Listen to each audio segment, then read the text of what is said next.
Uric acid આજે ખૂબ જ ચર્ચામાં રહેલો સ્વાસ્થ્ય સંબંધિત મુદ્દો છે.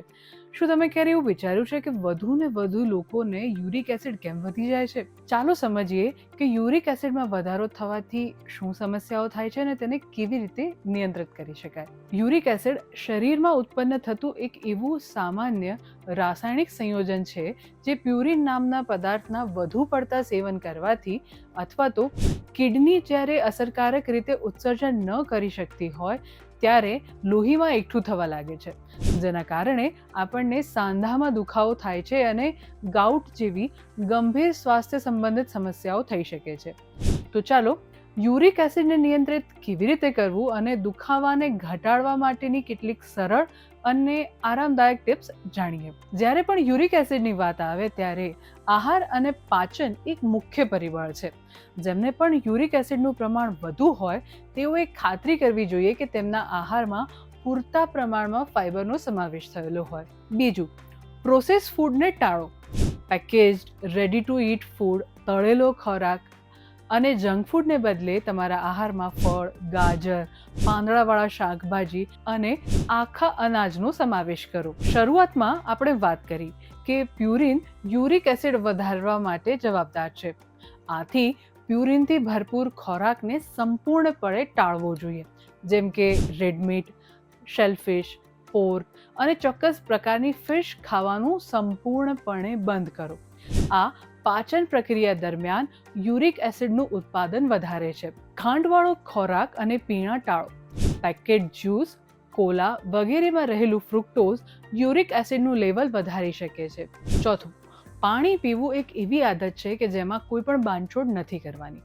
દરરોજ 6 થી 8 ગ્લાસ એટલે કે લગભગ 2 થી 3 લીટર પાણી પીવાથી કિડનીને વધારાનું યુરિક એસિડ ઝડપથી બહાર કાઢવામાં મદદ મળે છે. તમે પાણીમાં આદુ, તુલસી, જીરું અને મરી ઉમેરીને પણ પી શકો છો, જે મેટાબોલિઝમને વધુ સારું બનાવે છે અને આ મેટાબોલિઝમ યુરિક એસિડને ઘટાડતું મુખ્ય પરિબળ છે. વજન પણ યુરિક એસિડ વધારતું એક મુખ્ય પરિબળ છે. જો તમે યુરિક એસિડને નિયંત્રિત કરવા માંગતા હોય તો સૌથી પહેલા વજન ઘટાડવાને પ્રાથમિકતા આપો. દરરોજ લગભગ 25 મિનિટ જેટલું જોગિંગ, ચાલો અથવા તો કોઈ એરોબિક કસરત કરો, જેનાથી તમને ફાયદો થશે. વધુમાં તમે નિષ્ણાતની સલાહ લઈને તમારી શારીરિક સ્થિતિ અને ચોક્કસ જરૂરિયાત અનુસારની કસરતો તમારા ફિટનેસ રૂટીનમાં ઉમેરી શકો છો. વધુ પડતો સ્ટ્રેસ પણ એક એવું પરિબળ છે જે યુરિક એસિડ વધારે છે અને અહીં આપણે 1-2 દિવસના સ્ટ્રેસની વાત નથી કરી રહ્યા.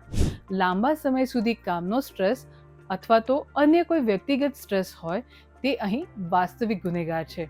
આ સ્ટ્રેસને ઓછો કરવા માટે શ્વાસ લેવાની કસરતો, પ્રાણાયામ અને યોગ જેવી ટેકનિકને તમારી દિનચર્યામાં ઉમેરો. જ્યારે પણ યુરિક એસિડ વધે છે ત્યારે લોકોને સાંધામાં તીવ્ર દુખાવો થાય છે, જેની કોઈ ચોક્કસ દવા નથી.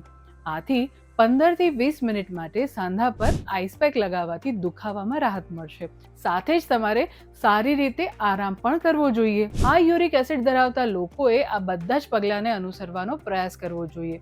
યાદ રાખો કે દવાઓ કરતાં આ લાઇફસ્ટાઇલ ચેન્જ તમને વધુ લાભ આપશે. જો કે આ ફેરફાર તમે કરશો અને બીજે દિવસે યુરિક એસિડ અચાનક ઘટી જશે એવું નહીં થાય. તમારે ખૂબ જ ધીરજ અને શિસ્ત સાથે આ બાબતોનું પાલન કરવાનું છે. યાદ રાખો, જો દુખાવો અને સોજો રહે તો ડૉક્ટરની સલાહ લેવામાં અચકાશો નહીં. જો તમને વિડીયો ઇન્ટરેસ્ટિંગ લાગ્યો હોય તો અમને કમેન્ટ કરીને જરૂરથી જણાવજો અને આવા જ ઇન્ટરેસ્ટિંગ વિડીયો જોવા માટે હેપીએસ્ટ હેલ્થ ગુજરાતી સાથે જોડાયેલા રહો.